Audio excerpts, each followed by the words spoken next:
Siapa wali Allah di Malaysia? Sebab di Indonesia dia wali songo. Di Malaysia macam tak ada. Dia ni minat bab wali-wali pula.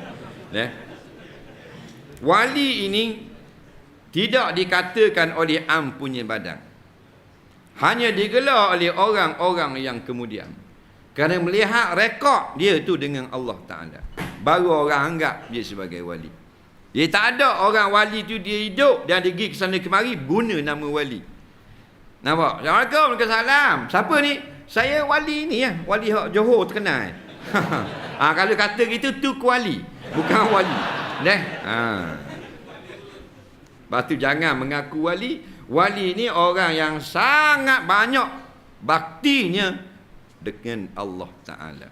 Nampak? Maka dia anggap sebagai wali. Maka yang lain-lain orang beriman wali dah juga. Wali mana? Wali asrar. Hak dulu tanya ni wali akbar, wali besar. Wali yang kerjanya untuk merapatkan sedekat mungkin dengan Allah Ta'ala pada perkataan, perbuatan, tafakurnya. Habis dah untuk takarub ilallah.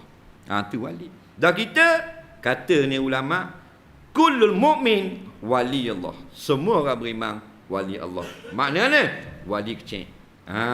Pasal apa?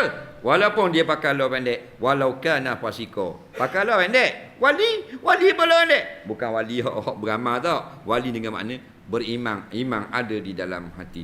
Kerana Allah nak timbang dengan keyakinan dia wujud Allah, keyakinan bahawa Allah lah Tuhan segala-gala, lebih lagi besar daripada dosa dia pakai luar pendek tadi. Mahal barang tu lagi. Jadi tak payahlah kita duduk sibuk siapa wali di Malaysia, wali gini. Tak. Kalau kita cerita, kita nak kita tengoklah.